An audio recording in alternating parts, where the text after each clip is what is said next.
Good morning student. आज हम आपका पढ़ेंगे यथार्थता, यंत्रों की परिशुद्धता एवं मापन में त्रुटि। यथार्थता का मतलब होता है कोई भी आपकी जो रीडिंग है, जब हम आपका ऑब्जर्वेशन लेते हैं, कोई भी मशीनी कैलकुलेशन करते हैं तो वो आपकी कितनी सही है, एग्जैक्ट है, उसको बोलते हैं हम यथार्थता। यंत्रों की परिशुद्धता मतलब जिस यंत्र से हमको ऑब्जर्वेशन लेना है, जिस मशीन से हमको ऑब्जर्वेशन लेना है, वो आपका कितना सही है। एवं मापन में त्रुटि, और जो हम ऑब्जर्वेशन लेते हैं, जो रीडिंग लेते हैं, उसमें जो गलती होती है उसको हम क्या बोलते हैं, मापन में त्रुटि। तो आइए हम इसको समझते हैं। यथार्थता समझ गए आप, परिशुद्धता समझ गए, और अब बात करते हैं हम आपका व्यक्तिगत त्रुटियाँ। इससे पहले सबसे पहला है आपका त्रुटियाँ कितने प्रकार की होती हैं, ठीक है। तो सबसे पहले हम बात करते हैं आपका यंत्रगत त्रुटियाँ। यंत्रगत त्रुटियों का मतलब जो होता है, जिस मशीन के द्वारा हम जो रीडिंग ले रहे हैं तो उस यंत्र में ही कोई कमी हो तो हमारी जो रीडिंग है, जो हमारा ऑब्जर्वेशन है, वो गलत होगा। उसको बोलते हैं हम आपका यंत्रगत त्रुटियाँ। फॉर एग्ज़ाम्पल, मान लीजिए ये आपका कोई स्केल है।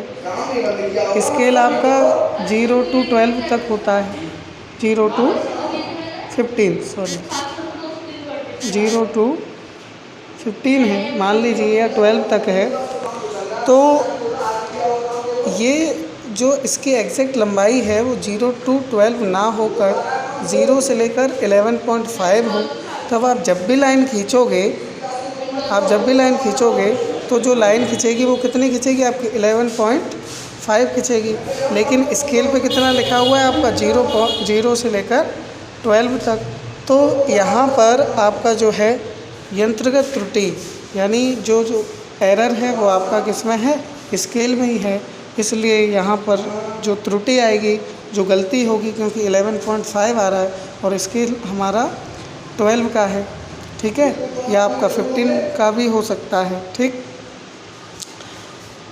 तो ये जो त्रुटियां हैं ये आपकी यंत्रगत त्रुटियां कहलाती हैं। अब आगे चलते हैं हम आपके प्रायोगिक तकनीक या कार्यविधि में अपूर्णता।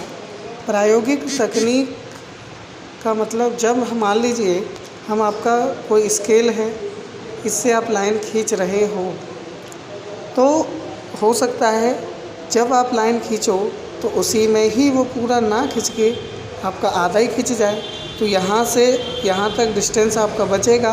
तो वो जो आपकी एरर होगी, वो जो त्रुटि होगी, उसी को बोलते हैं हम प्रायोगिक तकनीक। यानी जो हम यूज़ कर रहे हैं टेक्नोलॉजी, या तो उसमें कुछ कमी है, या आपका जो कार्यविधि में अपूर्णता, यानी जो हम कार्य कर रहे हैं वो ठीक से एरर उसका ठीक से उस लाइन को नहीं खींचा गया, या ठीक से कोई भी रीडिंग नहीं ली गई, जिस कारण उसमें आपकी जो गलती है वो पाई जाती है। आगे चलते हैं। अब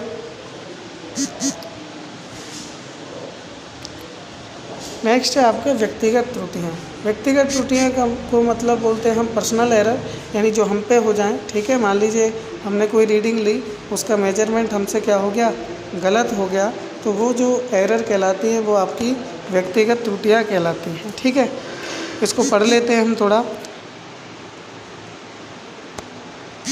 ये त्रुटियाँ प्रेक्षक के किसी पूर्वाग्रह उपकरण के समंजन में रह गई कमी, या परीक्षण लेते समय परीक्षक द्वारा उचित सावधानियां ना बरतने आदि के कारण होती है। उदाहरण के लिए, प्रकाशीय मंच पर सुई स्थिति का पैमाने पर पाठ्यांक लेते समय यदि आप स्वभाव के कारण अपना सिर सदैव सही स्थिति से थोड़ा दाईं रखेंगे तो पाठन में लंबन के कारण त्रुटि आ जाएगी। यानी ये पर्सनल एरर होती हैं जब आप कोई भी प्रयोग करते हैं। इसमें एक आपका लेंस वाला प्रयोग दिया हुआ है, जिससे आप किसी ऑब्जेक्ट का क्या देखते हो, इमेज देखते हो अपनी आँखों के द्वारा। तो मान लीजिए आपने उसको थोड़ा इधर उधर कर दिया, तो जो उसकी वस्तु की जो पोजीशन है वो इस लेंस से हमें आगे पीछे दिखाई देती है। अगर वो जिस रीडिंग पे हमको लेना है वो नहीं दिखाई दे रही है, तो उसमें जो कमी आएगी वो आपकी जो कहलाती है व्यक्तिगत त्रुटियाँ, यानी पर्सनल एरर।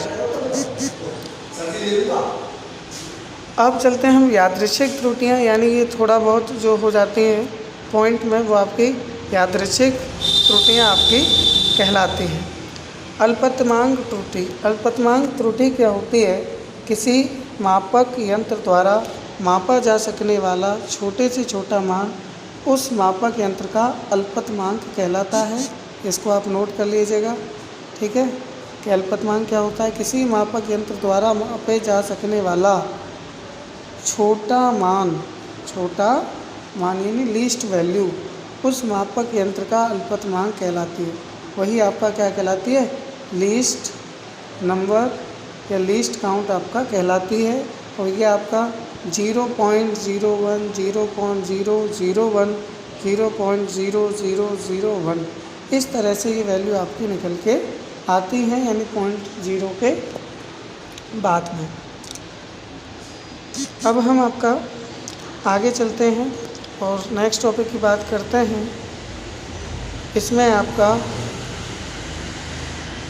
त्रुटियों के ये कुछ प्रकार और दे रखे हैं।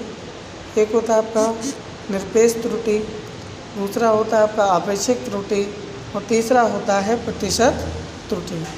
ठीक है, तो निरपेक्ष त्रुटि, आपेक्षिक त्रुटि एवं प्रतिशत त्रुटि क्या है, आइए इनके बारे में जानते हैं। सबसे पहले बात करते हैं हम आपका निरपेक्ष त्रुटि की। निरपेक्ष त्रुटि में क्या है? मान लीजिए आपने कोई रीडिंग ली और वो रीडिंग आपकी कुछ इस प्रकार है। मान लीजिए A1 = 2, A2 = 3 एंड A3 = 4। तो आपने जब रीडिंग ली तो उनकी जो रीडिंग है, यानी जो कैलकुलेशन है, मान लीजिए एक का 2 आ रहा है, एक बार 3 आ रहा है, एक बार 4 आ रहा है, तो ये अलग अलग आ रही हैं। इसका मतलब इनमें एरर है। तो इस एरर को निकालने के लिए 2 + 3 + 4 यानी जो आपकी एरर आई है उनका सम कर देते हैं। और वो कितने टाइम्स हैं, यानी ये 1, 2, 3 हैं, तो 3 से डिवाइड दे दोगे आप, तो जो आपकी एरर निकल के आती है वो सबसे पहले निकल के आती है आपका ए मीन, हम उसका निकाल देते हैं माध्य। ठीक है, टोटल को जोड़ देते हैं और जितने नंबर है उससे आपका डिवाइड दे देते हैं, तो हमारा निकल के आ जाता है ए मीन, यानी ए माध्य, यानी उनका हम माध्य निकाल लेते हैं। उसके बाद जो माध्य आता है उसको क्या कर देते हैं? माइनस कर देते हैं। जैसे आपका 2 + 3 + 4 ये अपॉन 3 कितना हो जाएगा जी? 3 और 2 5, 5 और 4 9, तो ये हो जाएगा आपका 9/3 और 3 3 जा 9, यानी 3 आ जाएगा। अब ये जो 3 आया है ये आ गया आपका ए माध्य, यानी AM = कितना आ गया आपका? 3। अब हम यहाँ कैलकुलेट करते हैं आपका डेल्टा A1। डेल्टा A1 कैसे निकालते हैं? जो आपका A1 है उसमें से जो माध्य वैल्यू जो आई है उसको माइनस कर देते हैं। जैसे A1 की वैल्यू कितनी मानी थी आपने? 2 मानी थी, तो 2 - 3, तो इसकी वैल्यू क्या आ जाएगी? -1। ऐसे ही हम डेल्टा A2 निकालेंगे, तो डेल्टा A2 के लिए क्या कर दोगे आप? 3 - 3, यानी ये क्या आ जाएगा? 0 आ जाएगा। फिर निकालेंगे हम आपका डेल्टा A3। डेल्टा A3 का मतलब 4 - 3 और ये आ जाएगा आपका 1। इतना करने के बाद डेल्टा का मान निकालने के बाद फिर क्या निकालते हैं हम? आपका निरपेक्ष त्रुटि। निरपेक्ष त्रुटियों के परमाणु के समांतर। तो निरपेक्ष त्रुटि निकालने के लिए आप जो आपका delta A1 plus delta A2 plus delta A3 ये जो आया है इनका मोड लगा देते हैं। ठीक है, मोड अपॉन n। n का मतलब जितने नंबर लिए हैं, जितना टाइम्स आया है उससे हम आपका डिवाइड दे देते हैं। तो देखिए आपका डेल्टा A1 की वैल्यू क्या आई थी? 2 - 3 करा था, तो आपकी वैल्यू आई थी -1, तो इसका मोड +0 +1। ठीक है, अपॉन 3, यानी 3 नंबर हैं, 1 2 3, ये 3 नंबर हैं आपके, तो 3 से आप डिवाइड दे दोगे। अब मोड का क्या काम होता है? मोड नेगेटिव वाले नंबर को कर देता है प्लस। तो -1 का जो मोड हटेगा तो ये हो जाएगा आपका 1 +0 का 0 +1 का 1/3, तो तो 1 + 1 कितना हो जाएगा आपका 2/3, यानी आपका ये लगभग आ जाएगा 0.67। ठीक है, ये आ जाएगा आपका 0.67। 0.67 आने के बाद जो ये वैल्यू निकलती है ये कहलाती है आपकी निरपेक्ष त्रुटि। ये क्या कहलाती है? आपकी निरपेक्ष त्रुटि। अब आपका आगे चलते हैं हम।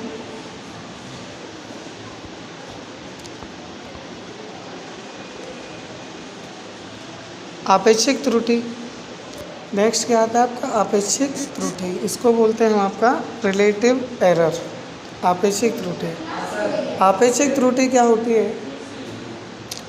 Delta A mean upon A mean, यानी जो पहले माध्य निकाला था उसका हम डिवाइड देते हैं जो आपकी निरपेक्ष त्रुटि आई थी। तो निरपेक्ष त्रुटि आपकी कितनी आई थी? 0.67 आई थी अपॉन, और जो आपका पहली वाली जो वैल्यू आई थी वो कितना था आपका? 3 आई थी। तो इससे आप डिवाइड दे दोगे तो जो वैल्यू आएगी वो आपका लगभग मान लीजिए इसको ये 0.66 मान लो अपॉन 3, तो 3 × 2 = 6, 3 × 2 = 6, यानी 0.22। इसकी जो वैल्यू आ जाएगी आपका 0.22, ये वैल्यू आ गई। अब हमको क्या निकालना है? प्रतिशत त्रुटि। प्रतिशत त्रुटि निकालने के लिए सिर्फ हमको इसमें आपका 100 का मल्टीप्लाई करना है। तो 2 0 हैं, 2 0, 2 के बाद आपका पॉइंट है, तो ये पॉइंट हट जाएगा और बचेगा आपका 22%। तो इस प्रकार से आप निरपेक्ष, आपेक्षिक एवं प्रतिशत त्रुटि को क्या कर सकते हो? कैलकुलेट कर सकते हो। धन्यवाद।